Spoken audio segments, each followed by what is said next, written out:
தரித்திரருக்கு சுவிசேஷம், திருச்சபைக்கு சத்தியம். இந்த ரெண்டு நோக்கங்களோடு மன்னா மழை பெய்து கொண்டிருக்கிறது.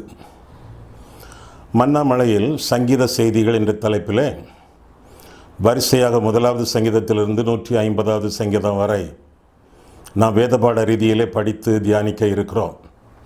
இந்த மன்னா மழை செய்திகளை நீங்கள் மகிமை டிவியிலே நீங்கள் காணலாம். ஒவ்வொரு சனிக்கிழமையும் ஒவ்வொரு ஞாயிற்றுக்கிழமையும் மாலை 5 மணிக்கு இந்த மன்னா மழை உங்களுடைய வீட்டிலே பெய்யும். எனவே நீங்கள் அந்த நேரத்தை ஆண்டவருடைய சமூகத்தில் காத்திருந்து பயன்படுத்தி கொள்ளுமாறு உங்களை கேட்டுக்கொள்கிறோம். உங்களுடைய கேள்விகள், உங்களுடைய கருத்துக்கள், உங்களுடைய ஜெப குறிப்புகள் அனைத்தையும் வர இருக்கக்கூடிய இமெயில் முகவரியிலே, டெலிஃபோன் நம்பர்களிலே நீங்கள் வாட்ஸ்அப்பாக செய்தியாக எங்களிடத்தில் நீங்கள் பகிர்ந்து கொள்ளலாம். இந்த செய்திகளை நீங்கள் உங்களுடைய நண்பர்களுக்கு ஷேர் பண்ணுங்கள், பகிர்ந்தளியுங்கள். வாட்ஸ்அப் மூலமாக, ஃபேஸ்புக் மூலமாக பகிர்ந்தளித்து அவர்களுக்கும் நீங்கள் பிரயோஜனம் உள்ளவர்களாக நீங்கள் வாழுங்கள். இந்த செய்திகளை உங்கள் மத்தியிலே கொடுத்து கொண்டிருக்கும் பொழுது உங்கள் கையிலே கட்டாயமாக வேத புத்தகம் இருக்க வேண்டும். மன்னா மழை என்ற சேனல் வந்த உடனேயே உங்கள் வேதாகமத்தை உங்கள் கையிலே வைத்து அந்த செய்திகளை கொடுக்க கொடுக்க வேதத்தில் இருக்கக்கூடிய வசனங்களை நீங்கள் பாருங்கள். ஆண்டவர் உங்களை ஆசீர்வதிப்பாராக. ஆமென். மன்னா மழையில் நனைய மறுபடியும் உங்களை மன மகிழ்ச்சியோடு வரவேற்கிறேன். சங்கீத புஸ்தகத்திலிருந்து இந்நாட்களிலே செய்திகளை படித்து தியானித்து வருகிறோம். ஒவ்வொரு நாள் நாம் சந்திக்கும் பொழுது ஒவ்வொரு சங்கீதமாக பார்த்து வருகிறோம். இதுவரை 35 சங்கீதங்களை குறித்து நாம் சிந்தித்திருக்கிறோம். இந்த சங்கீதங்களிலே எதையாவது நீங்கள் தவற விட்டிருந்தால் அதன் செய்திகளை நீங்கள் யூடியூபிலோ அல்லது மகிமை tv.com என்ற வெப்சைட்டிலோ நீங்கள் கண்டு ஆசீர்வதிக்கப்படுமாறு கேட்டுக்கொள்கிறேன். இப்படிப்பட்ட செய்திகள் இங்கே இடம்பெற்றிருக்கின்றன என்பதையும் நீங்கள் உங்களுடைய நண்பர்களிடத்திலே, உங்களுடைய சக விசுவாசிகளிடத்திலே, உறவினர்களிடத்திலே தெரிவித்து அவர்களுக்கு நீங்கள் ஆசீர்வாதமாக இருக்குமாறு உங்களை வேண்டுகிறேன். கர்த்தர் உங்களை ஆசீர்வதிப்பாராக. ஆமென். 36ஆம் சங்கீதம் எடுத்துக்கொள்ளுங்கள். அடைப்புக்குறிக்குள்ளே பார்க்கும் பொழுது கர்த்தருடைய தாசனாகிய தாவீது ராகத்தலைவனுக்கு ஒப்புவித்த சங்கீதம் என்று வாசிக்கிறோம். கர்த்தருடைய தாசனாகிய தாவீது. இதே விதமான ஒரு சிறப்பு பெயர்கள் தாவீதுக்கு கொடுக்கப்பட்டிருக்கின்றன. இன்னும் மற்ற சங்கீதங்களிலே கூட கர்த்தருடைய தாசனாகிய தாவீது, கர்த்தருடைய தாசன். அவனுடைய வாழ்க்கை வரலாற்றை குறித்து நான் விளக்கமாக பார்க்கும் பொழுது அவன் ஏராளமான மனைவிகளை வைத்திருந்தவன். ஏராளமான மறுமனையாட்டிகள் அவனுக்கு சொந்தம். 9 மனைவிகள், 700 மறுமனையாட்டிகள் என்று சொல்லி வேதத்தில் வாசிக்கிறோம். இப்பேற்பட்ட அருவருப்பான ஒரு வாழ்க்கை வாழ்ந்து கொண்டிருந்த ஒரு மனுஷன், அவனை ஆண்டவர் தாசன் என்று அங்கீகரிக்கிறார் என்று சொல்லி கர்த்தருடைய வசனம் இந்த 36ஆம் சங்கீதத்திலே விளக்குவதை நாம் காண்கிறோம். அதிலிருந்து என்ன தெரிகிறது என்பது தாவீதினுடைய சிறப்பு அல்ல, தேவனுடைய கிருபை. தாவீது என்னுடைய தாசன் என்று சொல்வதற்கோ, தாவீதின் குமாரன் இயேசு கிறிஸ்து என்று அழைக்கப்படுவதற்கோ ஆண்டவர் வெட்கப்படவில்லை. ரொம்ப சாதாரணமான ஜனங்களை, ரொம்ப சாதாரணமான ஆட்களை, இன்னும் அது மட்டுமல்ல, அருவருப்பான ஆசாமிகளை எல்லாம் ஆண்டவர் அங்கீகரித்து தம்முடைய பிள்ளைகளாக ஆக்கி ஆண்டவர் அவர்களை தம்முடைய ஊழியக்காரராகவும் தெரிந்து கொள்கிறார் என்றால் தேவனுடைய சுத்த கிருபை என்று சொல்லி நாம் தெளிவாக விளங்கிக் கொள்ளலாம். ஒருவேளை உங்களை குறித்து நீங்கள் அற்பமாக எண்ணிக்கொண்டிருப்பீர்கள் என்றால், அற்பமான நபர்கள் ஆண்டவருக்கு தங்களுடைய வாழ்க்கையை அர்ப்பணிக்கும் பொழுது அற்புதங்களாக மாறுவார்கள் என்ற கருத்தை நாம் வேதத்திலிருந்து நாம் விளங்கிக் கொள்ளலாம். அற்பமான நபர்கள் தங்களை ஆண்டவருக்கு அர்ப்பணிக்கும் பொழுது அற்புதங்களாக மாறுவார்கள். ஆண்டவருக்கு பிடித்தமான ஒரு காரியம் என்னவென்றால், சாதாரணமான சாமானியமான சீஷர்களை போன்றவர்கள். அந்த காலத்தில் அவர்கள் படகோட்டிகள், பாமரர்கள், மீன்பிடித்து வாழ்ந்தவர்கள், இப்பேற்பட்டவர்களை எல்லாம் ஆண்டவர் தெரிந்து கொண்டதாக வேதத்தில் வாசிக்கிறோம். நிச்சயமாக உங்களை ஆண்டவர் தெரிந்து கொண்டிருக்கிறார். காரணம், என்னை தெரிந்து கொண்டிருக்கிறார். என்னையே தெரிந்து கொண்ட ஆண்டவர் எவரையும் தெரிந்து கொள்வார். அப்பேற்பட்ட அளவிலே பாவத்தில் மூழ்கி கிடந்த என்னை ஆண்டவர் தெரிந்து எடுத்து, தூக்கி எடுத்து, கண்மலையில் நிறுத்தி, தம்முடைய இரத்தத்தினாலே கழுவி சுத்திகரித்து பரிசுத்தப்படுத்தி ராஜாக்கள், ஆசாரியர்கள் கூட்டத்தில் ஆண்டவர் என்னை சேர்த்து கொண்டார் என்றால் அது தெய்வத்தின் கிருபை. ஆண்டவருடைய அழைப்பை பாருங்கள். 1 கொரிந்தியர் 1:26 முதல் பார்க்கும் பொழுது, எப்படியெனில் சகோதரரே, நீங்கள் அழைக்கப்பட்ட அழைப்பை பாருங்கள். மாம்சத்தின்படி ஞானிகள் அநேகர் இல்லை, வல்லவர்கள் அநேகர் இல்லை, பிரபுக்கள் அநேகர் இல்லை. ஞானிகளை வெட்கப்படுத்தும்படி தேவன் உலகத்தில் பைத்தியமானவர்களை தெரிந்து கொண்டார். பலமுள்ளவைகளை வெட்கப்படுத்தும்படி தேவன் உலகத்தில் பலவீனமானவைகளை தெரிந்து கொண்டார். உள்ளவைகளை அவமாக்கும்படி உலகத்தில் இழிவானவைகளையும் அற்பமாய் எண்ணப்பட்டவைகளையும் இல்லாதவைகளையும் தேவன் தெரிந்து கொண்டார். மாம்சமான எவனும் தேவனுக்கு முன்பாக பெருமை பாராட்டாதபடிக்கு அப்படி செய்தார் என்று சொல்லி 1 கொரிந்தியர் 1:26 முதலாக நாம் கற்கிறோம். எனவே இந்த செய்தியை கேட்டுக்கொண்டிருக்கக்கூடிய நீங்கள் உங்களை குறித்து அற்பமாக எண்ணாதிருங்கள். அற்பம் ப்ளஸ் அர்ப்பணம் ஈக்குவல் டு அற்புதம். அற்பமான நபர்கள் தங்களை ஆண்டவருக்கு அர்ப்பணிக்கும் பொழுது அற்புதங்களாக திகழ்கிறார்கள் என்பதுதான் வேதத்தின் அடிப்படை போதனையாகும். அப்பேற்பட்ட வாழ்க்கை தாவீது தன்னுடைய வாழ்க்கையில் அற்பமான ஒரு நபராக இருந்தாலும் ஆண்டவர் அவனை தம்முடைய தாசன் என்று தெரிந்து கொண்டதாக வேதத்தில் வாசிக்கிறோம். தாவீதினுடைய சகோதரர்கள் அவர்கள் எல்லாம் படை வீரர்களாக இருந்தார்கள். இவனோ நம்ம ஊரில் சொல்லுவாங்கள்ல, இவன் மாடு மேய்க்கத்தான் லாய்க்குன்னு சொல்லி, அப்படியாக ஆடு மேய்க்க அனுப்பப்பட்டவன் இவன். குடும்பத்தால் அங்கீகரிக்கப்படாமல் கர்த்தரால் அங்கீகரிக்கப்பட்டு மென்மேலும் தன்னுடைய வாழ்க்கையில் கிறிஸ்துவுக்குள்ளாக வளர்ந்து தேவனுக்குள்ளாக மலர்ந்து ஆண்டவருக்கு மகிமையாக முன்னேறி சென்றவன் என்று சொல்லி அவனை குறித்து நாம் வேதத்தில் வாசிக்கிறோம். சரி, 36ஆம் சங்கீதம் பாருங்கள். இனி நாம் வசனங்களுக்கு நாம் வருவோம். இந்த சங்கீதம் ராகத்தலைவனுக்கு ஒப்பு கொடுக்கப்பட்ட சங்கீதம் என்று சொல்லி இந்த அழைப்புக்குறியலை மீண்டுமாக நாம் பார்க்கிறோம். இஸ்ரவேல் ஜனங்களுக்கு பலவிதமான ஆராதனை ஸ்தலங்கள் இருந்தன. தேவாலயம், ஜெபாலயம், அதற்கெல்லாம் முந்தி ஆசரிப்பு கூடாரம்.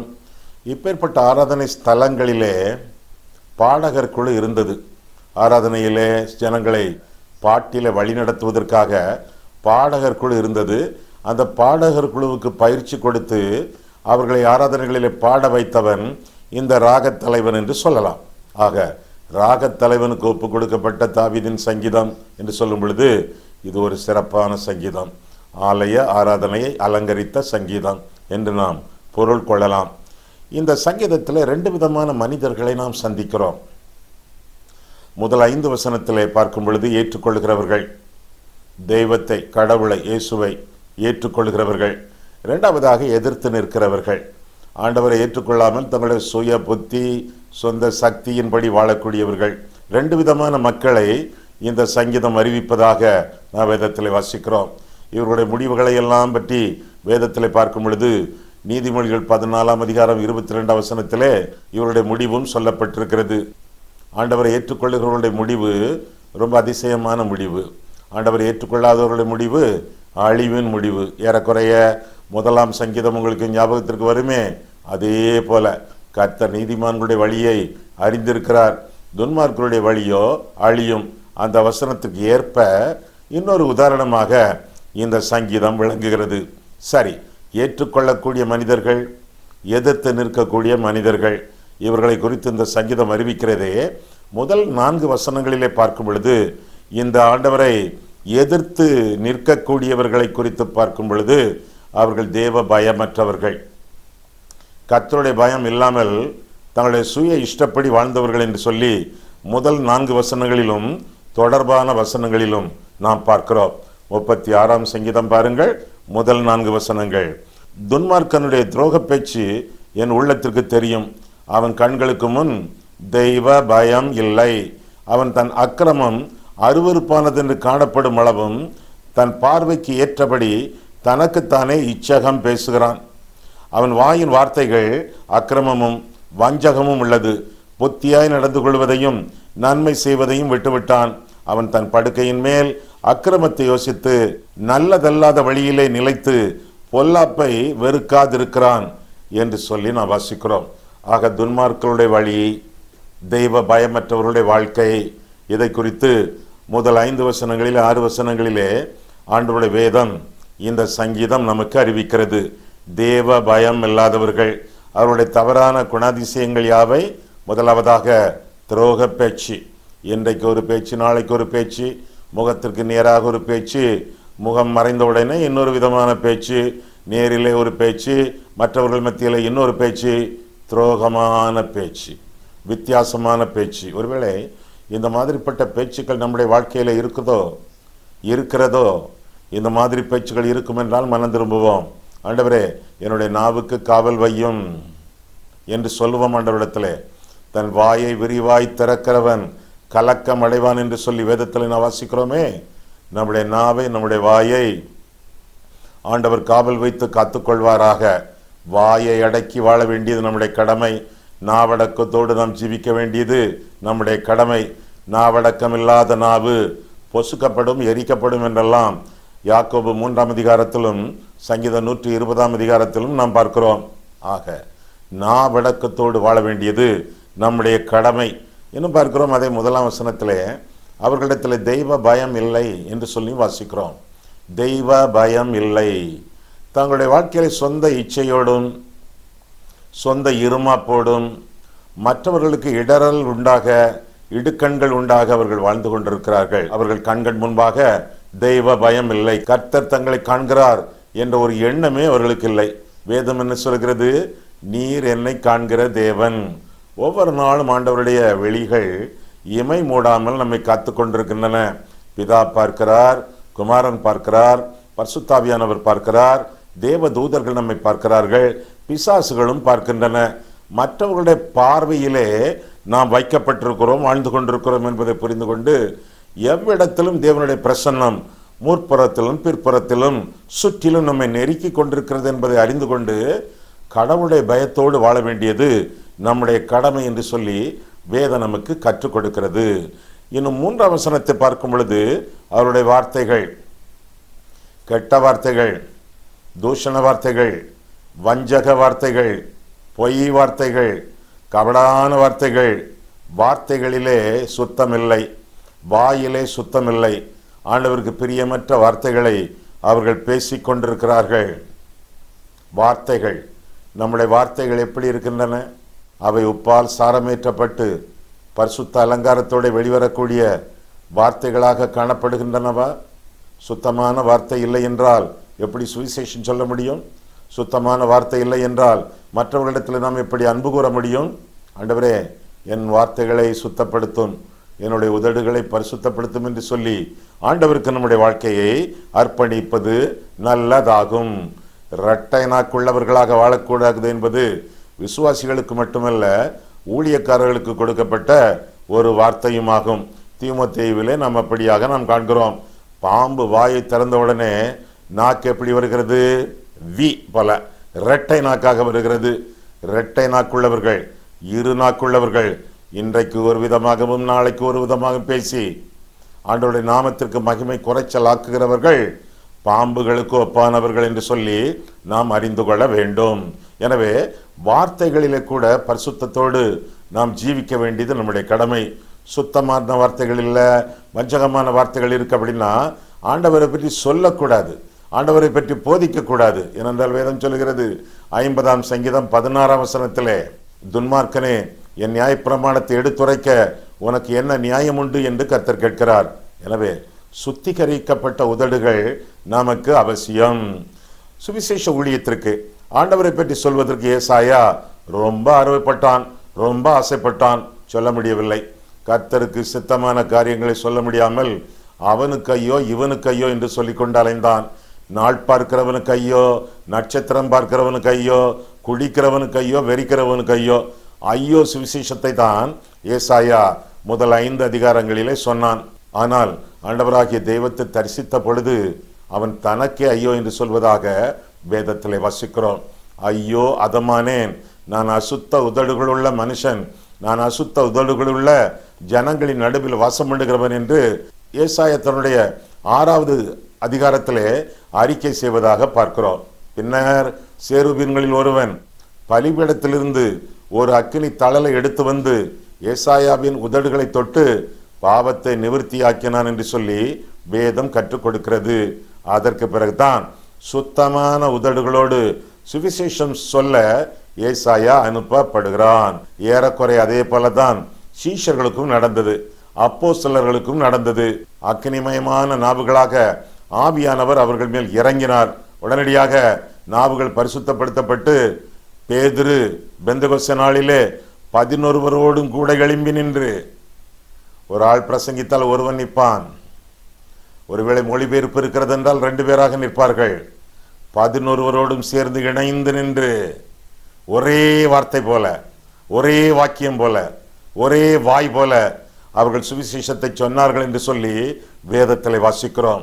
ஆக தெய்வ பயமற்றவர்கள் வார்த்தைகளிலே வீணான காரியங்களை கொப்பளிப்பார்கள். நாம் அப்படி இல்லாமல் பரிசுத்தமாக நம்முடைய உதடுகளை காத்துக்கொள்ள வேண்டியது நம்முடைய கடமையாகும். ஆக பேச்சிலே தெய்வ பயம் இல்லை, கண்களிலே தெய்வ பயம் இல்லை, வார்த்தைகளிலே தெய்வ பயம் இல்லை, படுக்கையிலும் தெய்வ பயம் இல்லை. படுக்கையின் வேளைகளிலே கூட தெய்வ பயத்தோடு படுக்கைக்கு செல்ல வேண்டும். ஆண்டவரே, இன்று முழுவதும் பகல் மாலை முழுவதும் நான் செய்த எல்லா பாவங்களையும் எனக்கு மன்னியும். உம்முடைய இரத்தத்தினாலே இன்னொரு முறை என்னை கழுவி சுத்திகரித்து நித்திரைக்கு என்னை ஆயத்தப்படுத்தும் என்று சொல்லி படுக்கைக்கு செல்லும் பொழுது பரிசுத்தமாக செல்ல வேண்டியது நம்முடைய கடமையாகும். படுக்கையிலே படுத்த பிறகு அக்கிரமத்தை யோசித்துக் கொண்டிருப்பது என்பது நம்முடைய நித்திரைக்கே கேடு விளைவிக்கும். படுக்கைக்கு போகும் பொழுது எல்லா கோபத்தையும், எல்லா வெறுப்பையும், எல்லா பகையையும், எல்லா இச்சையையும், எல்லா இருமப்பையும் தவிர்த்து விட்டு கர்த்தருடைய சமூகத்தில் நித்திரை செய்ய ஆயத்தத்தோடு செல்ல வேண்டியது நம்முடைய கடமையாகும். இன்னும் தொடர்ந்து தெய்வ பயமற்றவர்களுடைய கால்களை, கைகளை நாம் பார்க்கிறோம். எங்கே பார்க்கிறோம்? 11, 12 வசனங்களை நாம் பார்க்கும் பொழுது 11, பெருமைக்காரரின் கால் என் மேல் வராமலும் துன்மார்க்கருடைய கை என்னை பறக்கடிக்காமலும் இருப்பதாக என்று சொல்லி சங்கீதக்காரன் ஜெபிக்கிறான். ஆக கால்களிலே, அவருடைய நடைகளிலே, அவருடைய கைகளிலே பெருமை இருப்பதாக, பாவம் இருப்பதாக இந்த பகுதியிலே நான் வாசிக்கிறோம். ஒரு நாள் ஆண்டவருடைய சமூகத்திலே இயேசுவானவரிடத்தில் பேதுரு சொன்னானே, ஆண்டவரே என்னுடைய தலையை கழுவும், காலை கழுவும், கையை கழுவும் என்று சொல்லி. என்ன, எதற்காக அப்படி சொன்னான்? தலையால் செய்த பாவங்கள், சிந்தனைகளால் செய்த பாவங்கள், எரிச்சல், இச்சை, இருமாப்பு, கோபம், மற்றவர்களை குறித்து தாழ்வான மனப்பான்மை, இதையெல்லாம் சிந்தித்திருக்கலாம். அது மட்டுமல்ல, என் கால்களால் செய்த பாவம், நான் அமங்குமிங்கும் போகாத இடத்திற்கெல்லாம் போய் இருக்கக்கூடாத இடத்துலலாம் உட்கார்ந்து கால்களால் செய்த பாவங்கள், பின்ன கையால் செய்த பாவங்கள், தவறான கடிதங்கள், தவறாக மற்றவர்களை அடித்தல், அனாவசியமாக கைகளை பயன்படுத்துதல், கள்ளக்கணக்கு எழுதுதல், கடன் வாங்குதல், களவு செய்தல், கைகளிலே சுத்தம். இதையெல்லாம் ஆண்டவர் விரும்புகிறார். 15ஆம் சங்கீதத்தையும் 24ஆம் சங்கீதத்தையும் மீண்டும் ஒரு முறை நீங்கள் வாசித்து பார்ப்பீர்கள் என்றால் நம்முடைய கரங்கள் எவ்விதமாக சுத்தமாக காக்கப்பட வேண்டும் என்பதை நீங்கள் அறிந்து கொள்ளலாம். ஆனால் இந்த மாதிரிப்பட்ட காரியங்களிலே, எப்படி பேச்சிலே, கண்களிலே, வார்த்தைகளிலே, படுக்கையிலே, காலிலே, கையிலே, இவற்றிலெல்லாம் துணிகரத்தோடு, தூய்மையின்றி துணிகரத்தோடு வாழ்வோம் என்றால் வாழ்க்கையிலே வீழ்ச்சி வரும் என்று சொல்லி நமக்கு இந்த சங்கீதம் அறிவிக்கிறது. கடைசி வசனத்தை பாருங்கள். அதோ அக்கிரமக்காரர் விழுந்தார்கள், எழுந்திருக்க மாட்டாமல் தள்ளுண்டு போனார்கள் என்று சொல்லி வேதம் கற்றுக் கொடுக்கிறது. ஆக இத்தகைய பாவங்கள் எல்லாம் நம்மிடத்தில் இருக்கும் என்றால் வாழ்க்கையிலே வீழ்ச்சி, எழும்பக்கூடாத ஒரு வீழ்ச்சியை சந்திக்கக்கூடிய ஒரு நேரம், சந்திக்கக்கூடிய ஒரு விளைவு உண்டாகும் என்று சொல்லி வேதம் கற்றுக் கொடுக்கிறது. ஆமா, தெய்வ பயமற்றவர்களை நாம் சந்தித்தோமே, நாம் தெய்வம் உள்ளவர்களாக, தெய்வ பயம் உள்ளவர்களாக நாம் ஜீவித்துக் கொண்டிருக்கிறோமா? சிந்திப்போம். நம்மிடத்திலே ஆண்டவருக்கு பயப்படக்கூடிய பயம் உண்டா? ஆண்டவருக்கு பயப்படக்கூடிய பயம் என்றால் தண்டனைக்கு பயப்படக்கூடிய பயம் அல்ல, அன்புக்கு பயப்படக்கூடிய பயம், தெய்வத்தின் அன்புக்கு பயப்படக்கூடிய பயம். ஒரு பெண், ஒரு ஆண், இருவருக்கும் திருமணம் நிச்சயமாகிவிட்டது. இன்னும் 1 மாதத்திலே திருமணம் நிச்சயமாகிய பிறகு 1 வாரத்தில் 2 பேரும் ஒரு பார்க்கிலே அவர்கள் சந்திக்கிறார்கள். சந்தித்த பொழுது அவன் சொல்கிறான் அவளிடத்திலே, நம்ம போய் ஒரு பப்பில் உட்கார்ந்து ஒரு 4-5 மணி நேரம் டைமை ஸ்பெண்ட் பண்ணுவோமா, கொஞ்சம் உற்சாகமாக உல்லாசமாக இருப்போமா என்று கேட்கிறான். அதற்கு அந்த பெண் சொல்கிறார், முடியவே முடியாது, நமக்கு திருமணமாகவில்லை, இப்படி சேர்ந்து இந்தந்த இடத்திற்கெல்லாம் நான் போகக்கூடாது, திருமணம் ஆனாலும் கூட நான் எந்த இடத்திற்கு நான் வரமாட்டேன் என்று சொல்கிறார். அப்போ அவன் சொல்கிறான், என்ன ஏன் இப்படி சொல்லிவிட்டாய், நமக்கு தான் திருமணம் ஆகிவிட்டதே, நிச்சயம் ஆகிவிட்டதே, ஏறக்குறைய நாம் கணவன் மனைவி தானே என்று சொல்கிறான். அதற்கு அவள் சொல்கிறாள், வரவே மாட்டேன், அதுவும் எங்க அப்பாவுக்கு தெரிந்தால் அப்படின்னு சொன்ன உடனே அவன் சொல்கிறான், என்ன உங்க அப்பா உன்னை வேதனைப்படுத்துவாரா என்று கேட்கிறான். அதற்கு அவள் சொல்கிறார், இல்லை, நான் உங்களோடு வந்தால் எங்க அப்பாவை நான் வேதனைப்படுத்துவேன். அவர் என்னை வேதனைப்படுத்துவது ஒரு புறம், நான் அவரை வேதனைப்படுத்துவது ரொம்ப அதிகமாக இருக்கும். எனவே என் அன்பு தந்தையின் இருதயத்தை நான் உடைக்க மாட்டேன், வேதனைப்படுத்த மாட்டேன். இதுதான் அன்பு. அன்பு என்றால் என்ன? ஆண்டவரை பிரியப்படுத்துவது, ஆண்டவரை வேதனைப்படுத்தாமல் இருப்பது, பரிசுத்த வழியிலே நடப்பது, ஆண்டவருக்கு பிரியமற்ற காரியங்களுக்கு ஒதுங்கி வாழ்வது, இதெல்லாம் தேவ பயத்திற்கடுத்த வாழ்க்கையாகும். தெய்வ பயமுள்ளவர்களாக நாம் ஜீவிக்க வேண்டும். ஆக முதலாவதாக தேவ பயம் மற்றவர்களை பற்றி பார்த்தோம். அடுத்த போல 5ஆம் வசனத்திலிருந்து தேவ கிருபையை பெற்றவர்கள், 5ஆம் வசனம் முதல் 7ஆம் வசனம் வரை பார்க்கும் பொழுது என்ன வாசிக்கிறோம் என்றால், கர்த்தாவே உமது கிருபை வானங்களில் விளங்குகிறது, உமது சத்தியம் மேக மண்டலங்கள் பரியந்தம் எட்டுகிறது, உமது நீதி மகத்தான பர்வதங்கள் போலவும் உமது நியாயங்கள் மகா ஆழமாகவும் இருக்கிறது. கர்த்தாவே மனுஷரையும் மிருகங்களையும் காப்பாற்றுகிறீர். தேவனே உம்முடைய கிருபை எவ்வளவு அருமையானது, அதனால் மனுபுத்திரர் உமது செட்டைகளின் நிழலிலே வந்தடைகிறார்கள் என்று சொல்லி நாம் வாசிக்கிறோம். ஆண்டவருடைய அளவற்ற கிருபை. முதலாவதாக தேவனுக்கு பயப்படாதவர்கள், இரண்டாவதாக தேவனுடைய கிருபையை பெற்றவர்கள். 5 முதல் 7 வசனங்கள் வரை, இன்னும் 10ஆம் வசனம் வரை நீங்கள் பாருங்களேன். அந்த கிருபை எப்படிப்பட்ட கிருபை என்பதை வசனங்கள் விளக்குகின்றன. 5ஆம் வசனத்திலே அளவற்ற கிருபை, பாவம் பெருகிய இடத்திலே கிருபை பெருகியது என்று சொல்லி ரோமரிலே வாசிக்கிறோமே, அதே போல அளவற்ற கிருபை. 7ஆம் வசனத்திலே அருமையான கிருபை, அதே 7ஆம் வசனத்திலே அடைக்கலம் அளிக்கும் கிருபை. இன்னும் தொடர்ந்து நாம் வாசிக்கும் பொழுது ஆண்டவருடைய கிருபையின் எத்தனங்களை, ஆண்டவருடைய கிருபையின் ஆசீர்வாதங்களை இந்த சங்கீதத்தில் என்ன பார்க்கிறோம். கிருபை பெற்றவர்கள் ஆண்டவருடைய சட்டங்களின் மறைவிலே அடைக்கலம் பெற்று ஆதரவோடு வாழக்கூடியவர்கள். கிருபை என்றால் என்ன? இல்லாத இடத்திலே இலவசமாக வழங்கப்படக்கூடிய ஈவு கிருபை. ஒருவேளை நம்மிடத்தில் ஒன்றுமே இல்லை, நாம் ஒரு பொருட்டு என்று சொல்வதற்கு லாயக்கே இல்லை, அந்த இடத்திலே ஆண்டவர் தரக்கூடிய நன்மைதான், ஈவுதான் கிருபை. இந்த கிருபையினாலே நமக்கு ரட்சிப்பு, கிருபையினாலே விசுவாசத்தை கொண்டு ரட்சிக்கப்பட்டீர்கள். இது உங்களால் உண்டானதல்ல, இது தேவனுடைய ஈவு, ஒருவரும் பெருமை பாராட்டாதபடிக்கு இது கிரியைகளினால் உண்டானதல்ல என்று சொல்லி எபேசியர் 2ஆம் அதிகாரம் 6 முதல் 8 வரை நாம் வாசிக்கிறோம். கிருபை பெற்றவர்கள் கிறிஸ்துவுக்கு பிரியமானவர்கள் மட்டுமன்று, எல்லாருக்கும் ஆசீர்வாதமாக வாழ தங்களை ஆண்டவருக்கு ஒப்பு கொடுத்து ஆசீர்வதிக்கப்பட்டவர்கள். இன்னும் ஒரு காரியத்தை குறித்து இந்த சங்கீதத்தில் பார்க்கும் பொழுது 8ஆம் வசனம் முதல் 10ஆம் வசனம் வரை பார்க்கும் பொழுது தேவாலயத்தின் திருப்தியை பெற்றவர்கள். முதலாவதாக தெய்வ பயமற்றவர்கள், இரண்டாவதாக தேவ கிருபை பெற்றவர்கள், மூன்றாவதாக தேவ ஆலயத்தின் திருப்தியை பெற்றவர்கள். 8 முதல் 10 வரை நாம் வாசிக்கும் பொழுது அந்த வசனங்களிலே, உமது ஆலயத்தில் உள்ள சம்பூரணத்தினால் திருப்தி அடைவார்கள், உமது பேரின்ப நதியினால் அவர்கள் தாகத்தை தீர்த்தீர், ஜீவ ஊற்று உம்மிடத்தில் இருக்கிறது, உம்முடைய வெளிச்சத்திலே வெளிச்சம் காண்கிறோம், உம்மை அறியாதவர்கள் மேல் உமது கிருபையையும் செம்மையான இருதயம் உள்ளவர்கள் மேல் உமது நீதியையும் பாராட்டியர்களும் என்று சொல்லி சங்கீதக்காரன் ஜெபிப்பதாக இந்த பகுதியிலே நாம் வாசிக்கிறோம். ஆண்டவரினாலே, ஆண்டவருடைய கிருபையினாலே வரக்கூடிய, ஆண்டவருடைய கிருபையினாலே வரக்கூடிய தேவாலயத்தின் திருப்தி. அங்கே பேரின்ப நதி உண்டு. பொருள் என்ன? பரிசுத்த ஆவியானவருடைய அசைவாடுதல் உண்டு. அங்கே பரிசுத்த வேதம் உண்டு.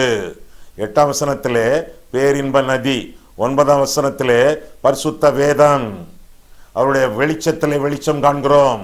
வெளிச்சம் இயேசு வெளிச்சம், வசனம்.